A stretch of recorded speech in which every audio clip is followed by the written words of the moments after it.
So welcome back to positionspecific.com. I hope everybody's staying safe and had a good Christmas and New Year. So in this short video, we're going to look at the individual model from our youth to professional phase. And we're going to go after one movement. And we're talking about a single movement here. Now, everybody who's been watching the coaching journey or looking at our content over the last year or so will have a good idea of how our performance wheels work when talking about the individual.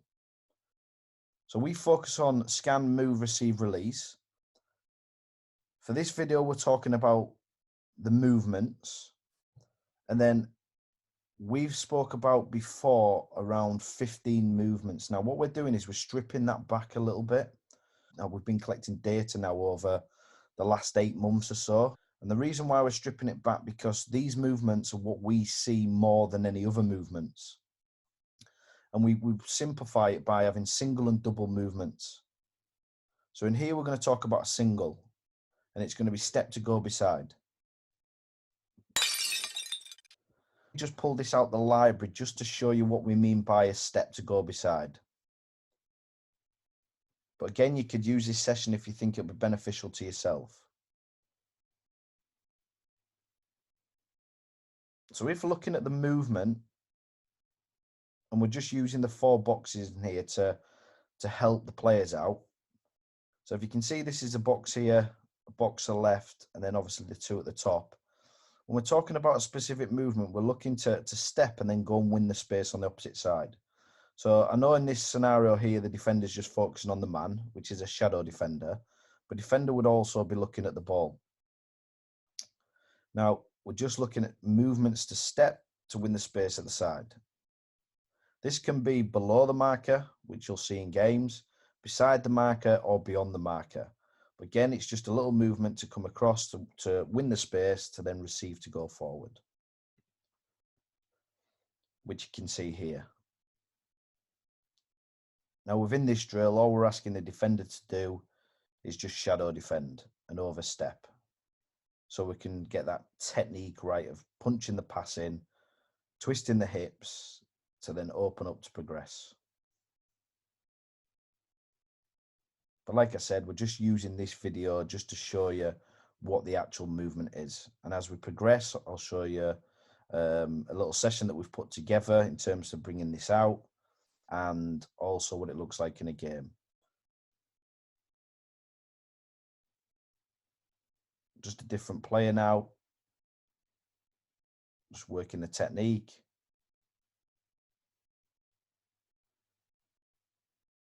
And as you can see, it's not perfect actions in here, but it just gives you an understanding of what the movement is. There's a third player working the movement now. Working the back of the marker. So stepping to win the space beside, but moving behind his marker. So I just want to show you what it's like in a game. Now, I'm not going to play the video because I don't want to get done for copyright, but we've just put the arrows on what happens in terms of the game. So you've got your open touch here, the player who receives and can play forward. You've then got the defensive midfielder, which is being screened, but also looking to press. And this sort of brings a scenario of where you can use a step to go beside. So in this action here, you can see that it's just a little step to then come across to receive beside the marker and then open up and play forward. Here's another action, but a different position now. So the centre half is got an open touch, and now this is a fullback. There's the fullback's mark, who's fixated on the ball. And again, little movement beside to receive, to then progress. And I've just pulled them out just to show you the basic movement. Now, if you start to watch games, you'll see this all the time. And, you know, we've got hundreds of clips of it in terms of like different positions making this movement. So step to go beside. So just 3 little sessions that we can go through to work this technique. If you go in and practice this session, which is broke up into 3 small practices. So technical practice, skill practice, and game practice. And if you do, make sure you leave your comments below on how the session goes and what went well and what could have gone better and things that you might want to develop. So it'd be really good to hear your thoughts on how the session went and how you would develop it. So again, looking at the performance wheel, we're encouraging scanning, move, receive, and release. So when we're scanning, can we see the ball? Can we see the mannequin? And can we see the next move? So that's the little challenge for the players working in the middle. Yes, we're looking at that one specific movement, so step to go beside, receiving with an open body to progress, and then we're looking at a clean punch pass. So they're the things that we're going after within this practice. So if I just play it. So there's your movement beside, and try and encourage them to make a little step to try and get the defender to go that way to create the space. And all they're looking to do is either work in front of the mannequin, beside the mannequin, or beyond the mannequin, but looking to step beside to receive. Make sure that you work both ways, so they're getting used to how to twist the hips and then taking it on the different foot. So if you step into the left-hand side, you'll be taking it with your right foot. If you're working the other way, you're going to be taking it with your left foot if the pass is right. So that's a real simple technical drill. It's up to you how long you want to work that. Obviously, give all the players a go at it and maybe go through it a couple of times and make sure that the technique's right. Whenever we're looking at this, we're just going through the performance wheel. So are they scanning? Now that could be a full scan or micro scan. What's the movement like? So yes, they're getting the movement beside, but are they twisting the hips at the right time? What's the receiving skills like? So they're keeping it tight or taking a big touch. And then when they're playing the ball, then we're looking at that detail of pass. So real clean punch pass. So a way to develop this. So it'd be like a technique into a skill game because there's a little bit of pressure. Now we can replace the mannequin and put a defender in. And then it's still the same principles going through. So we put some cones in there. And I'll let it play. As you can probably tell, what's going to happen here is it's going to be the same movement. I'll just pause it there. The same movement. And it's up to them whether they want to go in between the mannequin and the cone or the outside of the cone. That's up to them, depending on their ability. If they're technically really good, then they might work a little bit closer to the mannequin, challenge themselves with a tighter touch and being a little bit more under pressure. If they're a little bit more comfortable with that, then they can obviously make a wider angle to give themselves a bit more time. And again, that comes down to the player. The defender is not allowed to move until the pass has been punched in. And the challenge for the defender now is to try tag the player, but must go around the mannequin, cannot cut across, must go around the mannequin. Again, set it up 2-3 seconds, and then off we go. Like the session before, make sure you work both ways. So they're taking the ball by twisting the hips and receiving on a different foot.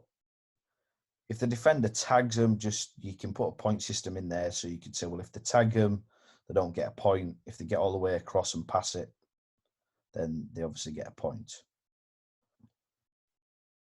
Again, this can be technique, skill, or game practice. Again, same principles. So scan, move, receive, release, see the ball, defend it, and the next move. Step to go beside. So you keep this quite narrow, so all the movements are beside. Yes, there's opportunity to go below, beside, and beyond. But the idea is to just try win the space beside their marker to then take the ball forward. So we've got 2 end players here, 3v2 in the middle.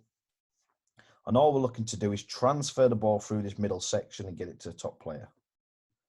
3 areas. Again, you can change the size of the practice depending on the players. So if you really want to challenge the players, you keep this really tight.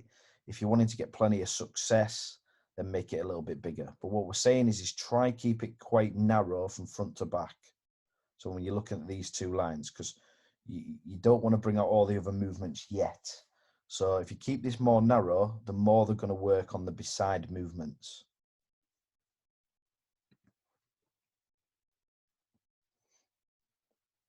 It's up to you how you want to put point system in. So You could do it so if a player gets tagged, the changeover as a defender, or you could play for a minute and try get as many transfers as you can and then change the defenders. That's entirely up to you. Again, all you're looking for the defenders to do is try to tag or intercept. Again, depending on how you want to manage the session. You could go 3v3 to make it even more of a challenge. But again, as you can see, as we've progressed it, you've gone from an unopposed to a semi-posed to an opposed practice now. Which will then just put the players under a little bit more stress. But can you see the same technical actions coming out when under pressure? So just a real good way of developing the step to win the space beside to receive to go forward. And again, you're going to get other actions in there because the defender will adjust quickly. So then you might have your personal possession in there in terms of they might get there, stop them from playing forward. So then they might have to protect the ball then to find another way to play forward, which is realistic to the game. And that's some stuff that you could go in as well and coach. So hopefully them 3 practices were simple enough. And if you do get a chance to go and practice them, then like I said before, just leave your comments below. But really good to hear how the session goes. So what's coming to position specific in 2022-23? I know we haven't been as active as what we have over the last year or so, but we decided to, between us, when we had a few meetings around, just to slow down on some of the content that we're uploading, because eventually we want to bring it all out to you. I know that this presentation is a bit of a snippet around the individual model in terms of moving, and we will keep doing that. But what we want to try to do is you just slow down slightly on the content and just put a lot more work behind the scenes. So eventually when we come to presenting it to you, it's almost everything that we know over the last 20 years and how we've shaped things. So like I say, we do apologize for slowing down slightly, but we know in long term that it's going to be better for us to try balance out our lifestyle, our job and everything that we're doing, but also for yous moving forward, that it just comes out in one big block. So the first thing that we're going to look at is more position-specific books. This is a request that a lot of people have asked. Again, obviously, we have got everything set up in terms of the positions that we want to go after in and out of possession, and we will start to put out more positions this year. Now, obviously, we've got the poacher, which is up there at the moment, which is around the centre forward, and that's free to download. So make sure you get up there and download that if you haven't yet. We've then got the 2 holding midfielder books, in and out of possession. Again, just some unbelievable comments from coaches, managers, and players around that. These are only just short books, and you know that they're just there to get people to look at a different way of coaching, and especially if you want to go down the position specific way, because we feel that that's going to be more involved as we go forward in the modern game. So what we are going to do is just make sure that we do get more books in and around our website and present to you more on our YouTube channel around this. We are then going to talk through and show you, hopefully on our website, what our game model looks like. We are doing a lot of collective data around our foundation model at the moment. So we've got a lot of clubs working with our foundation at this moment in time and getting feedback and seeing what it looks like on camera. What's the data look like in terms of development? So what we're trying to do is just shape that so it fits well with our youth/professional model. It's been actually a really good project behind the scenes. It's currently not far off from what we call its finished article. So hopefully, like, once we've got that finished and we've tweaked 1 or 2 of some of the stuff in around our professional phase, which I have presented to you a little bit around some of the journey and things like that as well. So that's going to be good when we can present that to you all, but that'll be coming in the next year or so. We will put little snippets on again like this, but like I said before, we want to get to a point where it's all finished and all done, and then we can present to you and you can see the whole thing from start to finish, from a young player to an old player. Obviously, linked to that is the individual model, and again, the foundation professional. We've just been putting a load of things together with both models, if I'm honest, and tweaking certain things. I think one of the biggest changes that we've made over the last probably 4 months is around the movements, which I presented to you today. around going from 15 movements to 9 movements. I'm always quite happy to be open with you, and I think we're trying to evolve things as well as we go along. But we're quite comfortable with what that model looks like right now. Again, backed up with data in terms of watching over 500 games and getting games and analysed and data backed up with that in terms of what types of movements happen more than others. So we're quite happy with where that's fitting at the moment. And then just tying that in with the foundation, we've got one of the coaches really going after that and trying to look at the stages of development in terms of what you need to go after from a novice player to then a professional player. So really excited about getting these out to you as well.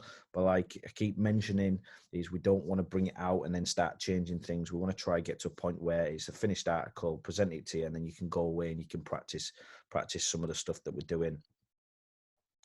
And then probably one of the biggest requests from everybody is more coaching journeys. I have got one more video to upload from the last journey, and I do apologise for the delay. It is there. It's just me trying to find a little bit of time. What we have got moving forward is we are 100% are going to be doing more coaching journey. I will definitely do another one within the club that I'm at, which I've been logging from the start of the season. It's been a very different season compared to the one before, so that's going to be good because there's a lot of performance problems in there. We have got another coach who'll be interested from abroad, who we've spoke to, who's working at a good level, to see how they're working. And then we are currently working with a couple of clubs across the pond around trying to develop a grassroots model. So again, that ties in with the foundation. Now, what you'll see with that journey is someone being more of a coach the coach, so someone who's going in and trying to implement a full philosophy at a club. So that's going to be a really different insight, but really exciting once we get through this pandemic and we're allowed to travel and really crack on with some more of the coaching journeys. So loads to look forward to. What we'll say is just be patient with us. When we are quiet, that's a good sign, trust me. That just means we're putting in a lot of work behind the scenes, ready to share with yourself. We just don't want to throw loads of content out there, loads of sessions and things. Everything's got to be linked to what we do. There's always a meaning behind every session that we do. I think anybody who's been supporting us and following us will understand that. It's just something that we believe in and something that we've used now for near enough 20 years. So hopefully looking forward to the next year like we are. If there is any questions or comments, just please leave them below or send us a message via any of the social media platforms or an email. If there is things that you want us to maybe, or you want to see us put a presentation up, then again, just send us that message and we'll try to fit that in between everything that we're doing. If you have liked this video, please press that like button. If you haven't yet subscribed, because there's still a lot of people watching these videos who haven't subscribed, please subscribe. And if you haven't yet gone on and had a look at some of the blogs and the books on the website, go and have a look and let's get your feedback. Because remember, we just want to shape everything around what you want to see. But thank you again for watching the video. It's good to be back. Stay safe.